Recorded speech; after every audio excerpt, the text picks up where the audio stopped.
Hi everybody, I'm Zilla Blitz and welcome. Today I have with me here copies of Downfall of the Third Reich and Downfall of Empires, two grand strategic games, World War I and World War II, published by Do It Games and designed by Victor Catala. Now today in this episode we're going to unbox and take a look at Downfall of Empires, but both of these are somewhat similar in how they play.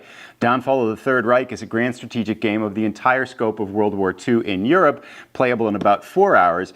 Downfall of Empires is its World War I brother, playable in about 3 hours. So let's jump in and take a look at Downfall of Empires and offer some initial impressions. As we start out, I want to say I've been looking forward to this game for quite a while. I got a chance to interview Artur Zanon from Do It Games about a year ago now as they were getting ready for the Kickstarter for both of these games. And he talked a lot about what this game was aimed to do and its potential. And one of the things that really kind of intrigues me about this game is I think it's a very accessible strategic game, playable in a single setting with a depth of both replayability and strategy that's going to offer a good experience for newcomers as well as a lot of meat for experienced wargamers. So I'm hoping it lives up to its billing. Again, I've only had a chance to play a little bit on Vassal, so I'm looking forward to digging in and playing more and experiencing it, but that's my hope for this one. So because of that, I did also put it in our top introductory wargames video as a candidate for becoming a top introductory war game. So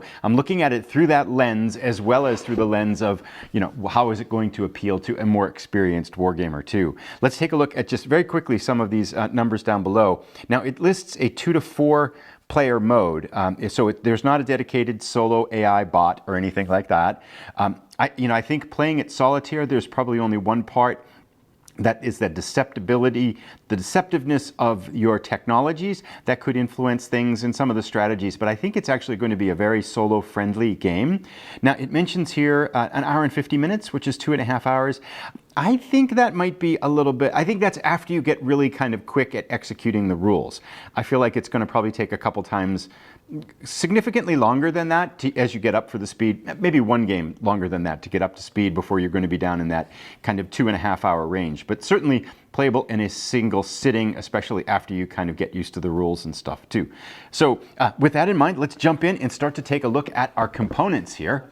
So this, again, this is about a little bit over a 2-inch box, and I'm guessing these are more European metric measurements here because this is a 9x12 box, so a little bit different of a size than we're used to in the US here.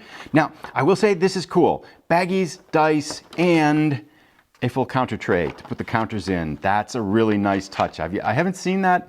I don't think I've seen that in another game yet, although I'm sure there's, someone will quickly point out how many games have done this, but it's the first time that I've seen it here. Let's take a look at our rule book now, and I think this will give a rough idea on kind of what the game is aiming to do. So in total, we have a 12-page rule book, but the back is a table of contents, the front is the cover, page 11 is the designer notes, and page 9 and 10 here are examples of play, so great helpful examples of play. So really what we're left with is 6.5 pages of rules, but this is a setup, so about a half dozen pages of rules. Now having said that, there's a good bit of heft on these pages of rules. There's quite a bit of information here. So there's not a complexity rating on the box. I'm gonna call this a 3. And that's from having played the game on Vassal about 6 months or so ago. Played about a half a game on Vassal and kind of get up to speed, a learning game with it. And at that point in time, we did spend some time looking through the rules, looking for information. There are some subtleties of play. So I would not call this a simple game. I feel like it's got a really nice level of complexity that's got enough meat to it to entice wargamers, and yet it's not going to be overly complex that you couldn't really work with someone who hasn't played a war game before to dig into this one. And I should also mention the history of this game too, because this game was designed by Victor Catala, I think about 2 or 3 years ago, and it came out in a very small print run that I don't think was associated with Do It Games. But the game was so popular, Do It Games picked it up and said, no, we really have to build this out at scale, and that's how this Kickstarter started and how this game is kind of taken to this new level where we've got Do It Games kind of version, and that I think also spawned let's take Downfall of Empires, which I believe came first, and let's make Downfall of the Third Reich, a similar World War II game with the same kind of design vision to it. So now let's take a look at our counter sheets. We have 3 counter sheets here printed on both sides, and they really consist of kind of three things if we take a look at them. We have our technology cards up at the top here. So these are the British technology cards. And basically each turn, one of the ways in this game you play it is you have a very limited number of actions. And one of the actions you can do is to research on technology. So you're trying to balance kind of current actions on the map with this buildup of strength that these technologies are going to allow you. So some way I think playing well at the game is figuring out how you're going to balance the delayed gratification, if you would, of these technologies with the current impact of what you're doing on the map. And from having played a learning game, you never have enough actions. You're always looking to do more, and you're agonizing over how to spend your last action for the most impact. Now here we have some just generic markers that are used for the British, of course. These are our trench markers. Trenches are a fortification you can build, and they can help, of course, in defense. So they really kind of try to capture the trench element of World War I combat here. And then down here we have Bulgarian troops, and then we have the US troops on the side, and then a turn marker.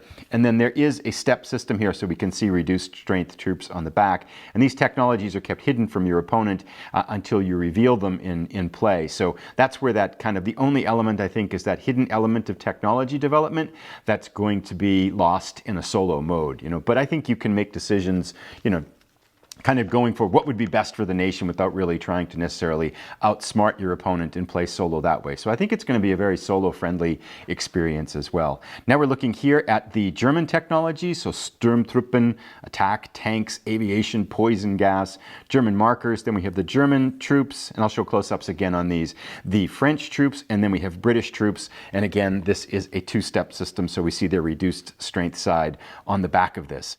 Now, as we take a look, here is our third sheet, and this one has both the Russian technologies and the Austria-Hungary technologies on it as well. We can see, again, some more markers here, too. Then we have the Russian forces here, Austria-Hungary. We have Romania, I believe this is, and then Serbia over here, Italy, and then Turkey. So the minor powers are modeled in the game.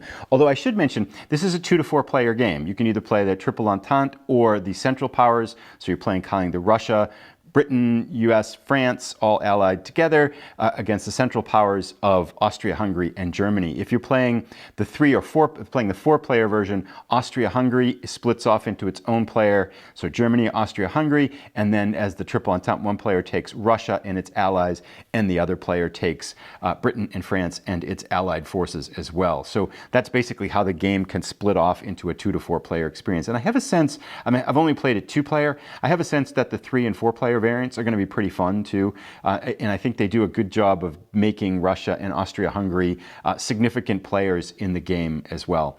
So yeah, here we have the counters again, and we've looked all through those. Now, a couple of player's aids that we want to take a look at, and I did notice one thing here that I wasn't aware of here. So we have 2 identical player aids. This is a quick reference sheet with some high frequency rules, some actions you can take, the different things you can do in a turn: recruit, activation. There are 3 armies can be activated: research, entrenching, diplomacy, or missions. So again, you're always trying to figure out which one of these actions to take in your turn, and each side is limited to a certain number of actions per turn. By the way, I should also say there are 18 turns in the full game, and each turn is 1 season. So you're playing over the whole span of World War I starting in 1914. Now, here are some technology notes as well. And these, again, are identical, one for each player in the 2-player game. And I guess, if you're allied, you're going to be sharing these. Now, one thing that I did notice here that I wasn't aware of as the game was being developed, this is a setup for a 1917 scenario. So this looks like this may have been added, or maybe I just wasn't aware of it. So it does look like there are 2 scenarios in the game: the full war, which is 18 turns, or a much shorter 1917 scenario. And this is the setup for that lets you play out the end of the war. Now, you are playing for victory points. We can see a victory point track up here in the corner. So that's basically how that would probably work out. So that's pretty cool, because if you don't have enough time, or this would probably make for a good learning game, I would imagine, if you're trying to get started, because you're going to probably make mistakes the first time you play through it and try to figure out how things work. So that might be a nice place to start. Now let's take a look at our map, and I'll zoom out on this as we start to talk about it here. This is a 23.5 inch map, a 23.5 inch by 33 inch map. So we have 23 on the vertical, so about a little bit less than 3 feet if you're over here on this side of the pond. And here is, that's a very shake, here are some of our access area control again. So it spans from all the way over from Kiev in the east to, kind of Orleans in France here, down to Rome in the south, with up to Königsberg in the north, Vilna and Riga, of course, up here in Russia. So a pretty wide geographical scope. And then we go down to Turkey, Istanbul in the southeast corner of the map, with some boxes for the Caucasus, Syria, and Egypt too. So pretty good span and scope of this, covering the major, pretty much the land mass that involved World War I in Europe, for sure. So with this too, I also want to mention, one of the questions that gets asked a lot of a strategic game like this is how far does it deviate and allow you to deviate from the historical? And not having played it except for that kind of half learning game, which actually did follow very much, within reasonable bound. It felt like the flow of World War I historically. My understanding is I would probably call this a light hypothetical. You are going to have some room to deviate from history, but it's not going to create kind of wild outcomes. So you're really not, it's going to be somewhat bound by the historical World War I experience, is probably a good way to put it. Now, not having played the game except for that learning game, it's really hard for me to say. That's what I've been told, and that was my experience playing kind of that learning game. But I do think that's probably a fair way to categorize it at this point in time, that it's very much kind of a light hypothetical element to the game, that you're going to be able to explore some different options, but you are largely somewhat constrained by history anyway. Now, also call attention to the diplomacy map up here on the top right. Again, you're trying to swing the minor powers to your side, and that's an action you can take here. So lots of different things that you're trying to accomplish in a turn, and there's never enough actions to get them all done. So yeah, I'll take up some close-up looks here at the map as we go through it too. I really like the color palette. Very kind of, I love the browns and the kind of the amber here. It's just got really nice kind of subdued feel to it. And I think it's going to look really pop when you get the counters on it and start moving things around. So, modest footprint here, fast playing game. Really looking forward to giving this one a go. And these are review copies, so we'll be bringing content to the channel as I work through the backlog of review copies that are currently in the queue here. So very excited. I think I definitely want to do a playthrough on the channel of this, probably an after action style report, because I think it's going to be a lot of fun. It tells great stories from what I can see in gameplay, which is also a huge highlight for me. So there we go. Downfall of Empires, grand strategic World War I game from Do It Games, designed by Victor Catala. Let me know what you think, and if you've got any questions, I would be happy to answer them to the degree that I'm able to. Really looking forward to getting this one to the table. Thanks so much for tuning in. As the unboxing and other videos are done for Downfall of the Third Reich, I'll put a link to them here too, so you can jump right in and check those out. Thanks for watching, everybody. Take care.